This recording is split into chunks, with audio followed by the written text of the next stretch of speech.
you should be careful who you're taking advice from on the internet. And yes, I'm saying this as someone who prepares videos on the internet. Hey, Jason here. If you've been watching the channel, I'm now 10 years as a nomad slash expat.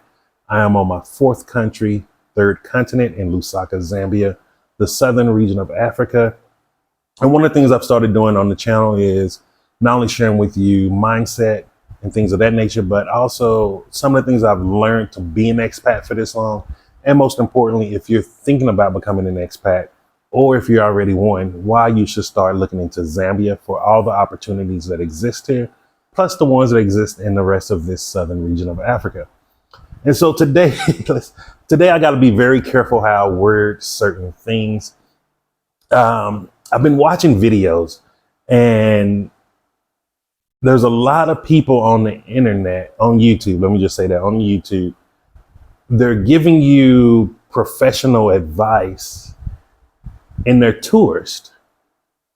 They're telling you how the culture is, how the women are, what's the cost of living, all of these different things, yet they don't live in in the country.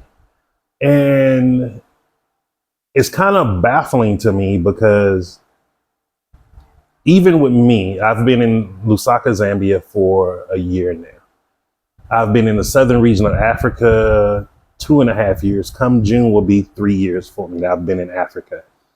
I don't know much about this area, the region. Like even with Lusaka, Zambia, the things that I'm sharing with you are things that I'm learning firsthand. So I'm literally as I'm learning it, I'm sharing it with you. So this is how I can tell you it's not costing you thousands of dollars to rent a place here. If you're actually getting a lease and renting a place here in Zambia, you can get a place anywhere from 180 US dollars up to 500, 600, 700 US dollars, depending on the size of the house you need and whatever other accommodations you may want to be in or area preference. Now, that's just a little bit of it. Like if you notice, I don't ever really speak too much about culture. Culture is one of those things, like it takes time to learn that. Like people have to go in depth and explain it to you, because you have to understand in Africa, they have tribes. Just because people are South African, Botswana, or Zambian does not mean they're all the same tribe. Like each tribe has its own different cultural traditions. Like you have to be cautious of that. And you have to be aware of that. And the reason why I wanted to do this video is because I don't know if you know, people are making videos and selling you these dreams, and it's all to get money from you. So like one of the things, I don't know, you may have recognized, like I've started putting my Zoom, my Calendly link to where if you want to do a video conference, a Zoom for about an hour. Every time I do one, I be confused because people keep asking me like, man, you don't charge for this? Like you're not taking money for this? And no, I'm not. Information is free. When I say I'm against gatekeeping, I am against gatekeeping. I don't want to take people's money to give them information, especially half-ass information. And I know who some of the people be talking about. I've seen videos, like I'm not in the dark, and I'm not making this video to knock those people, but I'm just trying to increase your awareness, because whatever people need to do to make money and earn their living, look, more power to you. That's not my business. But there is an issue that I have when people are selling a dream or selling lies or very, very narrow perspective truths when it does not fit what is really on the ground in these countries. And so, like I was watching a video, I was watching a live, and there was some people in South Africa. And they was talking about, let me see how I can word this. I'm trying to word this correctly. They were talking about how the women are very Americanized. Now, I will say this, South Africa is the most Americanized or Westernized country within the continent of Africa that I have personally seen. I can't speak for other countries yet. I'm just saying for the ones that I have visited so far, South Africa is the most westernized. However, there's still traditions there. If you're not understanding their cultural traditions, you're going to come out, well, you're going to feel people are being rude to you, or you're being rejected, or people don't like you, they're not friendly. And it's because you don't understand the cultural traditions. Like if you're, let's say, going to Pretoria is going to be, you're going to be treated completely different than being in Johannesburg. Johannesburg, South Africa has its own little culture within its city and how people carry themselves and how you do things there. Some of that is because of the historical violence that used to be there, or the crime that used to be there. And some of it is still there. And some of it is just, you don't know what tribe person you're speaking to. And the same thing goes for here in Zambia. Like here in Lusaka, everybody isn't the same tribe. Everybody may speak majority Nyanja, but it does not mean they're all the same tribe. You have people that are Bimba. You have people that are Tambuka. You have Lozi. I think I said that right. Lala. Man, I hope I'm saying these tribes right. I'm sorry if I'm butchering them. But you have people from all different areas that are coming here to make money and support their family. And the same thing goes for Johannesburg and other countries within Johannesburg, South Africa, and other cities and countries within other cities within other countries. And so just be cautious on who you give money to. Like, please hear me on that. So many people are out here telling these sob stories. Like I'm watching a video now, this guy begging for help in the Dominican Republic, and he ran out of money. And he's telling people, oh, I need help. And if you've traveled, or you're an experienced traveler, you know what he was doing in the Dominican Republic. I'm not going to say the little three number slang they use to say the words and all of that. But like you know what he's doing there. Let's be honest. If you're running out of money in a country like that, you went there with ill intentions and you were too dumb to budget yourself, and you were thinking with the wrong head. Let me just put it that way. And this is why those type of people do not need to come to Africa. And I'm not saying it to be rude or to be mean.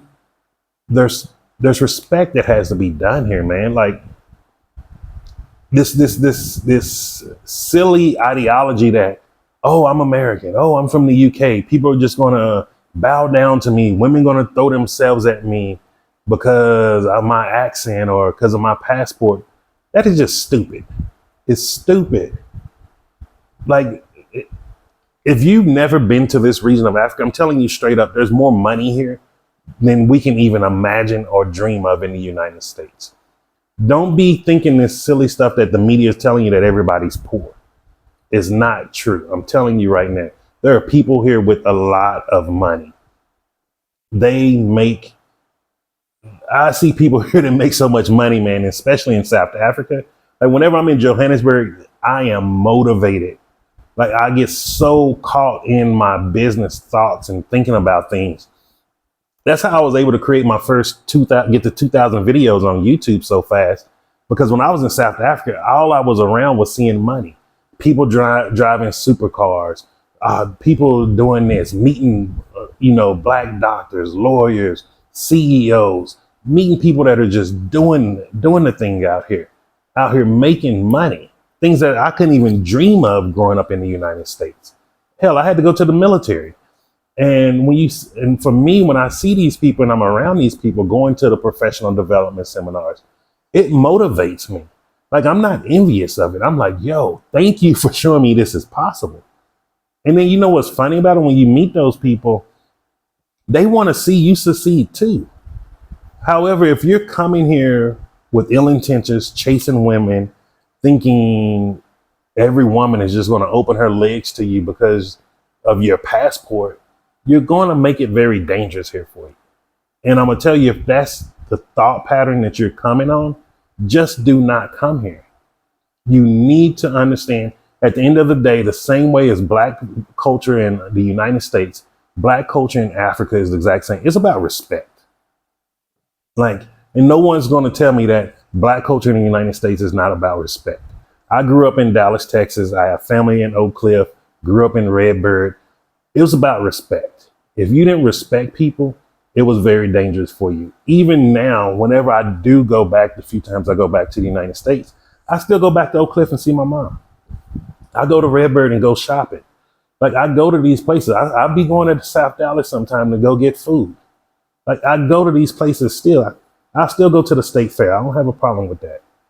And I don't change the way I speak. I'm not speaking more street or nothing like that. I speak the exact same way I speak on here. In fact, I probably speak more proper when I'm there. And the thing is, it's about respect. Like, I remember one time when I went back to the United States from, I think I was in Panama at the time. When I went back and I was at the gas station. And, you know, I was just pumping gas because I was using my mom's car while I was there driving her car.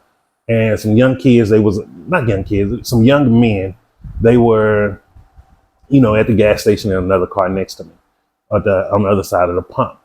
And they was like, hey, what's up, man? I was like, hey, how's it going, brother? How y'all doing, man? And then it was like, hey, you need some of this? You know, we all know what they're talking about Mary Jane. And I was like, hey, bro, I'm good, but let me just talk to you real quick, brother. And so I talked to him and I was like, explain to him, like, hey, man, you don't know if I'm a cop, if I'm undercover, like, be careful. I was like, just be careful, bro. I was like, look, we got too many of us in jail going through the system, being railroaded over a plant. And I just had a talk with him for like 30, 45 minutes. And I was explaining to them about me traveling, being in the military. And then we just dapped each other up. It was nothing but love and respect after that. And the same thing is here in Africa, in the southern region, at least. Like, I don't go around thinking I'm better than other people. My passport doesn't mean nothing. That passport means nothing. Like, and I'm pretty sure my African brothers and sisters on here, let them know in the comments, man. Like, they don't care about that. Like, it's very few people that care that you're American. And the few people or the few women and men that's going to be throwing themselves at you, it's the same type of people that's going to be throwing themselves at you anywhere else. Like, they're just looking for a come up. So, like, why even put yourself in that situation? Now, am I saying you shouldn't be coming here with the intention of dating? No. What I'm saying is come here with good intentions. Come here as a humble person. Come here to truly immerse in the culture, get to know people, get to build wealth. Because I'm going to be honest with you, like, most people here are going to respect you if you tell them, like, hey, I'm coming here to try to build wealth. Like, there's some money here and the little bit of change that I have that I'm bringing from there, converting it over. I'm trying to see what I can make for generational wealth. And people are going to respect that. You'll be surprised how many people here are making moves and doing things for their generational wealth. Like, don't fall for this nonsense that people are trying to tell you. Don't fall for these dreams. Man, I wish I could say more. I wish I could just be blunt and just say everything how I really want to say it. But just be mindful of who you're listening to. Be mindful of who you're following on the internet. Especially be mindful who you're sending money to. And I'm gonna just say this, like, one of the reasons why you don't see me asking for money, I don't charge people for calls or consultation calls, all of this nonsense. I make enough money to live the rest of my life peacefully and happily, however I want. I'm not rich. I'm using the money from my pension to build my wealth. Like, I'm not rich. I'm gonna tell you that. Like, I'm not coming here with millions of dollars. But with the money that I'm coming here, I am putting myself in the place to where I'm building generational wealth. Like, I'm not out here chasing the women. Like, I'm not out here drinking, being drunk in the clubs, in the nightlife. If you think you're gonna run across the people who are really shaking and moving out here in a nightclub or underneath a bottle, I'm telling you, it's not true.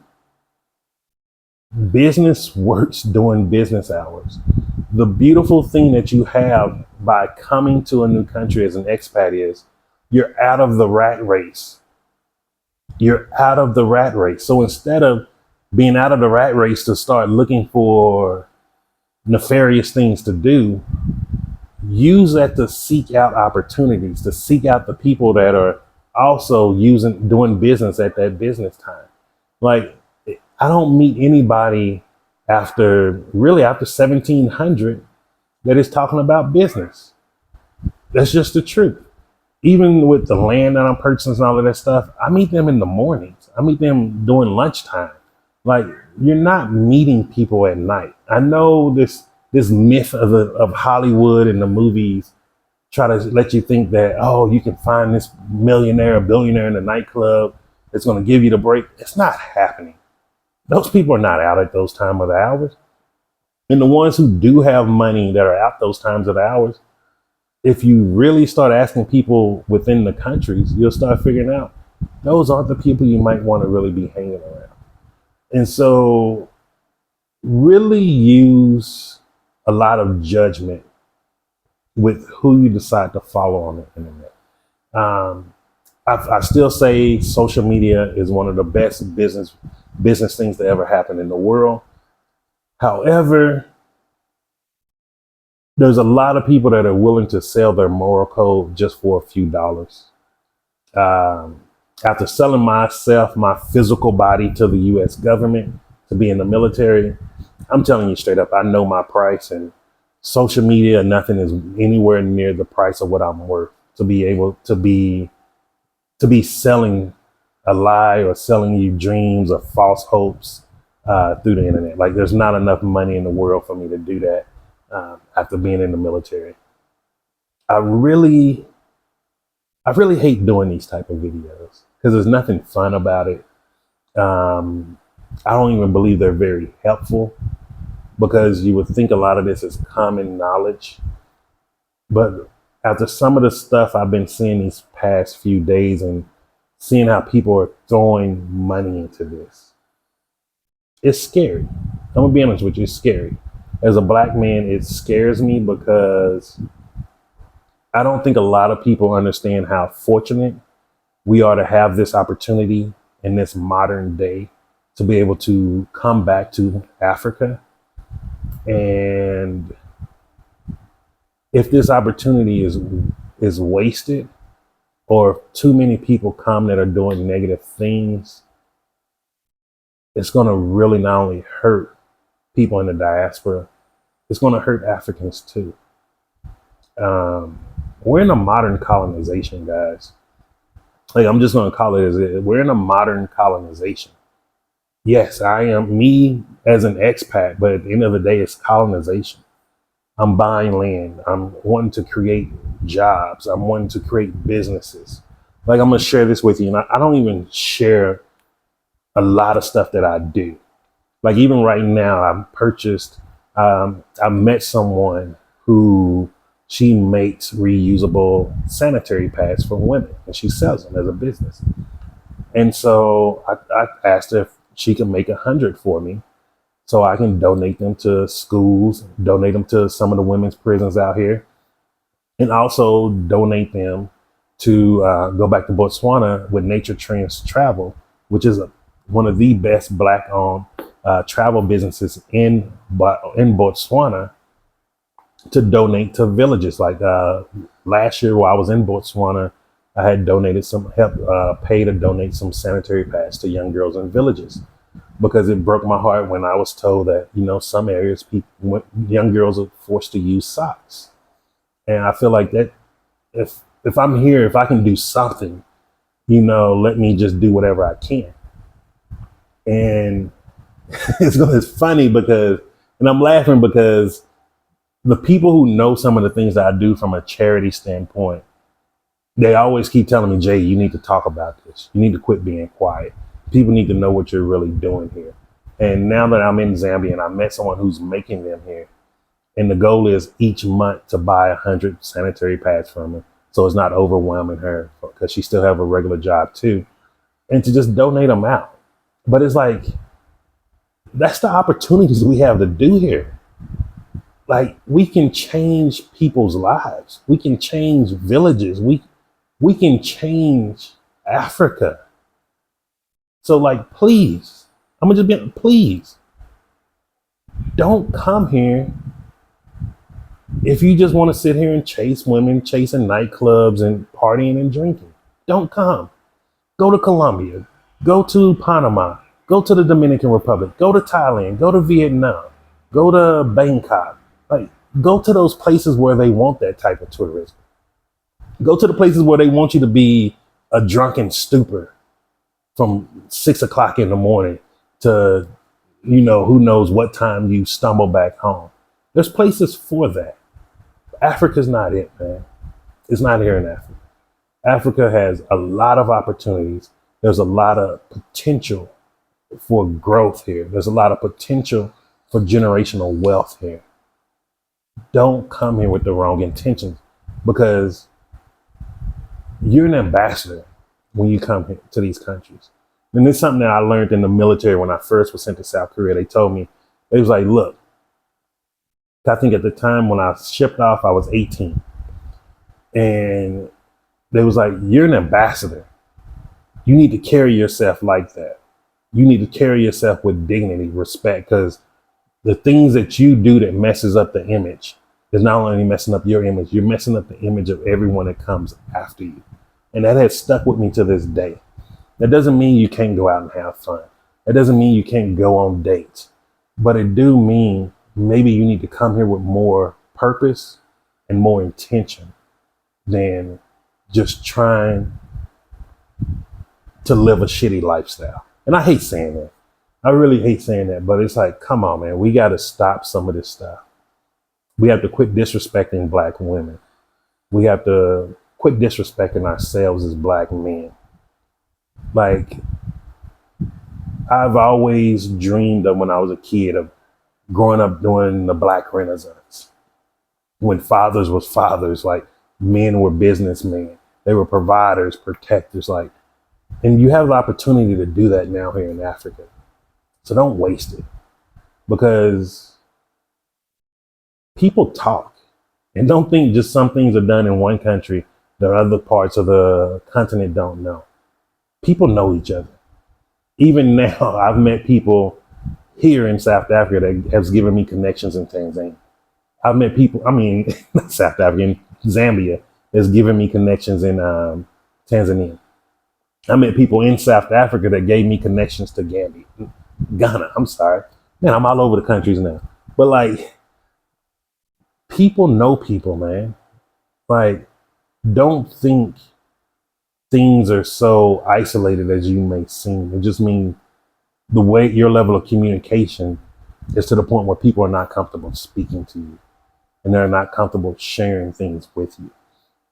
And so I just want to end that here, because, and I apologize.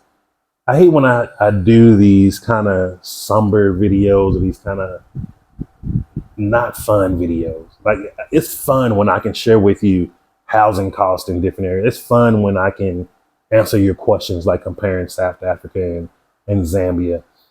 It's fun telling you about how to do the land legally. Those are the videos that I like doing.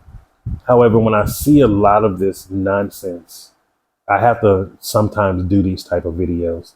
And so if you have any questions or comments, just leave them down below.